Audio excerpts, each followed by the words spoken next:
Yes, something. So first of all, I think I need to thank you so very much for your position on Article 1, which was the prelude. Which is the prelude to this discussion. When people fail to recognize that the power of government resides in the people. The ultimate power. The ultimate power. The ultimate power. And that power must be exercised for the benefit of the people.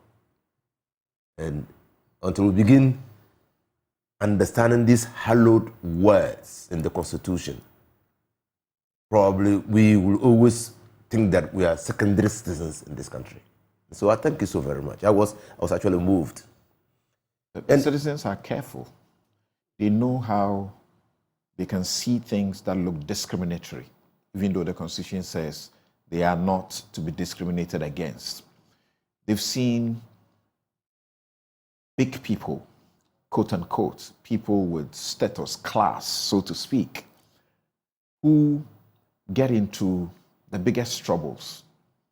And even when they go to court, they come out unscathed. Okay? They've seen people who insult judges. They berate judges. They insult them in a manner that nobody would even think about doing. And they get away with contempt. And they see that when they do the slightest thing and they are put before a court, they will suffer many years in jail. Some of them actually pre-trial detention. Nobody thinks about them. So they are aware. People who have threatened war and say, this tribe, if you see this other tribe, hit them, beat them up. They are put before a court and they are free. But if the ordinary person attempted a quarter of that, they will still be in jail. So people... So we as lawyers and once upon a time law students, we've always discussed these matters in jurisprudence, not so. Is law meeting its ultimate objective and purpose? How can we make law more effective, efficient, and representative of the people? How can law be a tool for safeguarding the weak in society? We've always discussed these things. But my honest view is that it is not the trampled upon, the marginalized, the weak, who will fight for the recognition of that right. It is people like you and me who have been privileged, who probably have been educated by the resources of the marginalized, who will stand up and speak. And the Ghana anthem, our anthem, says that God should imbue in us, put in us the love or make it possible for us to cherish fearless honesty. Fearless honesty. I love that line to bits. Why? Because you must be fearless to talk about matters that clearly will inure to the benefit of the generality. And you must be prepared for the consequences. And that national anthem predates the 1992 Constitution. So I was saying that you have served your country. I do not expect you at this time when you are supposed to enjoy some amount of rest, good rest, to be on the streets. Yes. So sometimes I can relate. I can actually relate to the young man. Me and you come from areas that were not very endowed. The fact that we are here speaking to Ghanaians means either our family invested in us or the communities invested in us. But there are people still in the communities, not so. The motto of the Commonwealth Hall of the University of Ghana is True stance. True stance. No, the Legon Hall. Okay. Hall. To whom much is given, much is expected. I mean, can you imagine all the privileges we have enjoyed growing up? The fact that you could go to your uncle and say you're going to school and they will give you money to go to school. Yeah. Your uncle has grown and gotten children. Does your responsibility to your uncle end with your uncle? Are you not responsible for the children?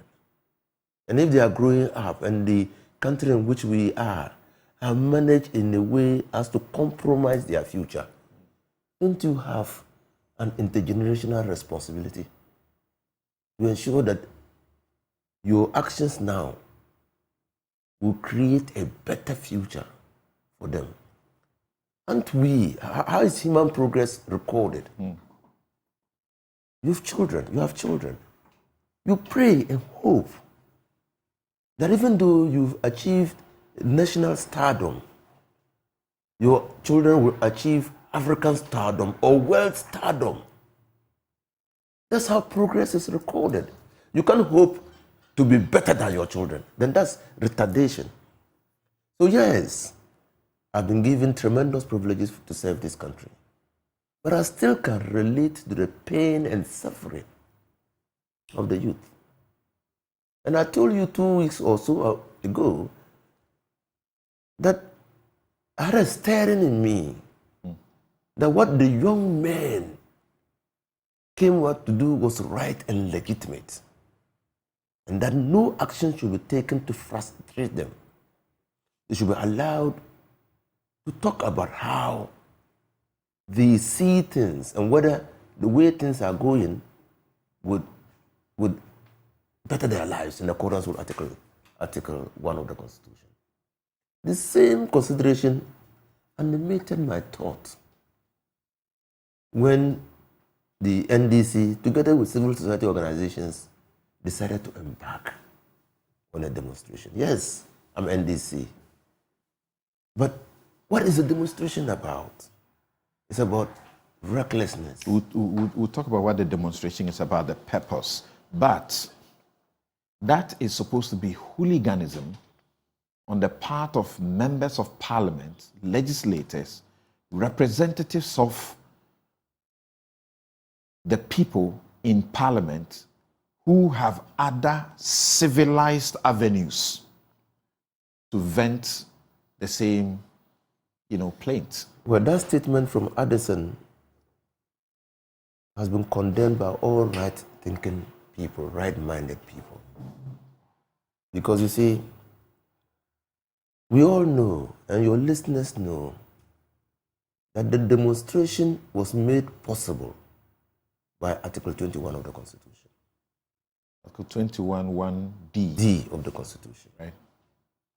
Now, and so that is a legitimate basis for the demonstration. And we all know that Article 33, even if Article 21 was not in the Constitution, Article 33... Article 21, 1D of the Constitution 1992 is about general fundamental freedoms. 1D says all persons shall have the right to freedom of assembly, including freedom to take part in processions and demonstrations. Please go ahead. So that was the basis of that. Now, to say that that's hooliganism is to challenge the premise upon which that right has been granted to Ghanaians. Guaranteed to Ghanaians. Guaranteed, actually. Thank you. So again, you have bring me back to the philosophical discussions that animated the halls of University of Ghana. Well, so guaranteed, it's guaranteed. So it's a recognition that that right must exist, and the Constitution guarantees that. So to say that that's hooliganism is to attack Article 21 of the Constitution, Article 21 1D of the Constitution. And there is a way of attacking provisions of the Constitution. You sponsor an amendment to change it. That's what you do.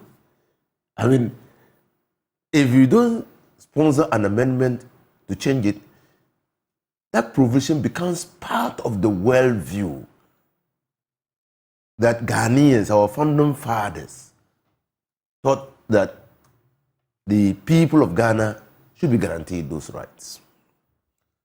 Now, two, let's look at the de facto reality. From the Obra Square to the intersection between the courts and the Ghana lotteries and Shiraj, where we ended the demonstration, there was not a single incident of lawlessness. In fact, the leaders of the demonstration were at pains to calm down the restless youth who thought we should defy the police.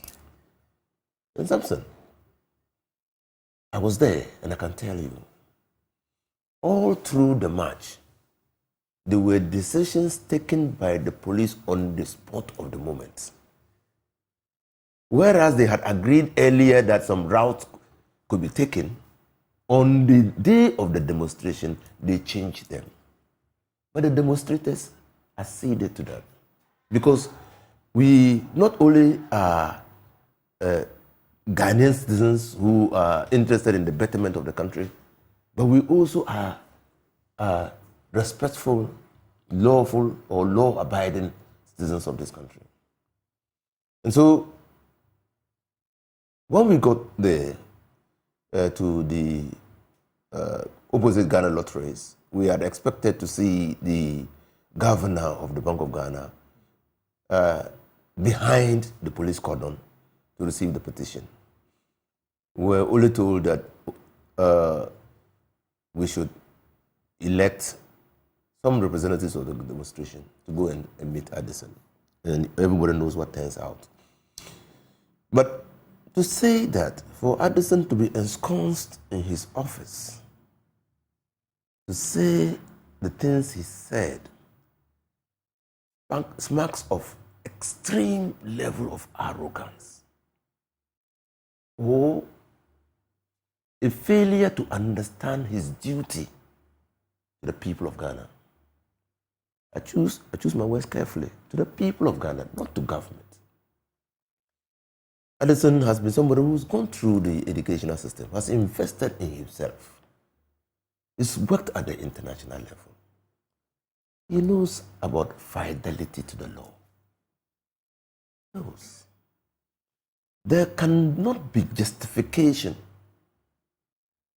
for a breach of the law unless those justifications are provided in the criminal code or in Criminal or Other Offences Act, now so called. Now, is it justification to steal your neighbor's property on the basis of the fact that you are hungry? Is it justification? Or is it justification for an ambulance conveying a sick person to the hospital who needs medical care, knock down somebody at the traffic lights? Is it justification? And so, fidelity to the law is always very important in discharging your duties as a public officer. He says, I won't resign. Well, so that's the purpose. I agree that he should resign, his deputy should resign. He says, I won't. Yeah, so I agree that I already anticipated that he would say he won't resign. And I know the president will not sack him because the president hasn't got that history.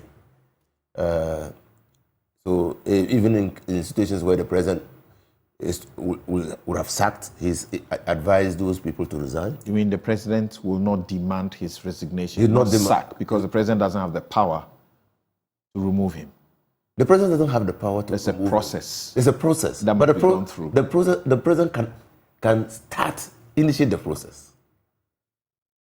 You get it? The president can initiate.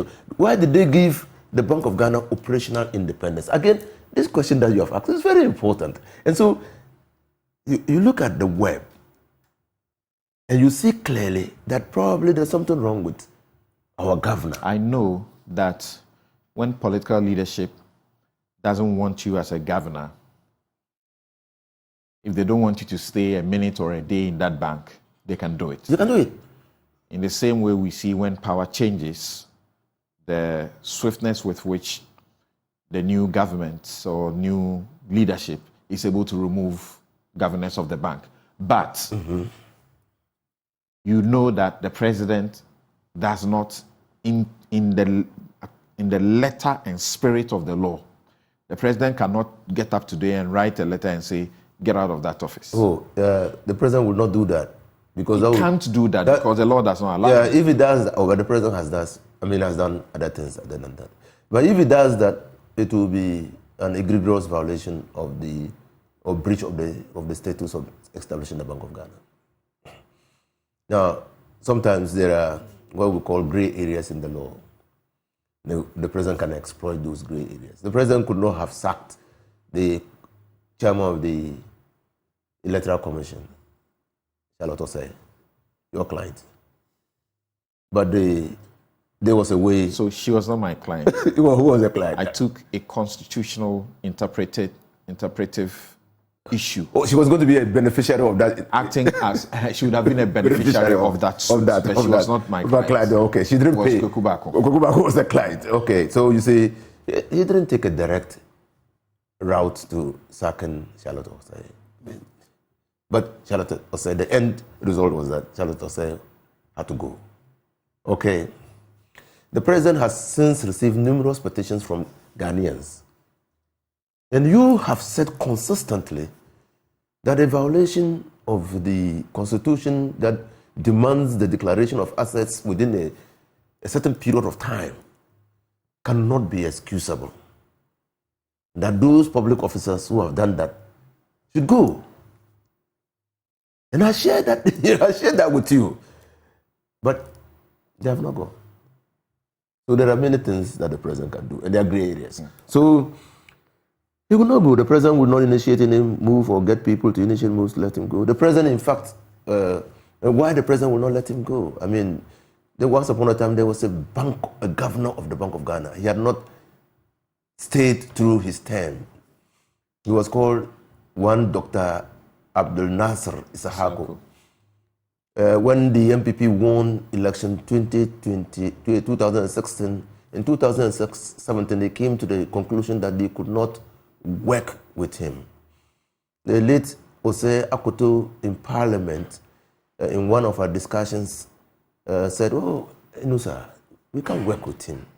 We can't work with him. So we're going to pay him his severance award and he will go. We can't work with him." So, but we have known that in the United States of America, the head of the Treasury, or what was his name, lived through many administrations for consistency in policy. But why did the president say he could not, or the government said they could not work with? Because of what has happened. You need somebody who will put partisanship over national service or patriotism, or the duty to his law, or to the law establishing his institution, to be able to bend the rules in your favor and do so with impunity. I have said that when you look at what happened at the Bank of Ghana, and particularly, and many people have said, well, and even yesterday, somebody was still arguing that, oh, we need to celebrate him. We're not saying that we won't celebrate him. We're saying that we will celebrate him when he does the things properly. You know that if a law says that you cannot do certain things, and you want to do those things, what you must do is to take steps to amend that law.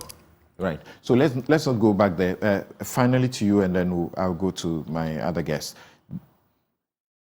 By the constitutional architecture, the Bank of Ghana governor has legal protections. Just like a judge of the Superior Court, just like the commissioners of the independent constitutional bodies. So, once you are convinced that the president first cannot remove him, is the reason you are appealing to him to resign or demanding that he resigns. He says, I will not resign. As we understand, you are planning to have not one or perhaps even more of these demonstrations for the same purpose. Will he not be justified to say, you know that there are civilized processes that you can use, and yet you are embarking on this hooliganism? I don't want you to go to that route, because the Constitution itself guarantees the right to demonstrate. And we cannot say that the Constitution haven't guaranteed the right to demonstrate. Our country is an uncivilized country. That argument cannot hold. You can come to a deductive conclusion on the basis of that argument. Two, our Constitution has similar provisions in other jurisdictions. But those jurisdictions, more established democracies as they are, people still manifest civil disobedience and demonstrate. Even spontaneously? No, spontaneously. You don't need this 5 days notice. Even coming to you today, I was just thinking that, how can you call that demonstration lawless? And I saw you posted unlawful assembly. Then I said, oh, then we are in trouble. Because when churches go on retreat, do they take permission from the police? So if the church goes on retreat and they are praying, and another church comes there and says that premises that you are occupying or that plot of land that you are on saying your prayers is my plot of land and I will allow you, that assembly now has the potential of degenerated into violence. Does it immediately change into unlawful assembly? Does it? And well, let's come back. So there are many jurisprudential questions that we can ask. Okay. But because we are exploring this and trying to expand the frontiers of law, let's say that, and all agree, that demonstrations, and I said it 2 weeks ago, are very important in advancing our democracy. Our Supreme Court has confirmed that when the NPP in 1993 took up a suit challenging the question of permission to demonstrate, which has led to a new law. Because the Supreme Court pronounced that you don't require it is unlawful to require the demonstrator to seek permission before they demonstrate.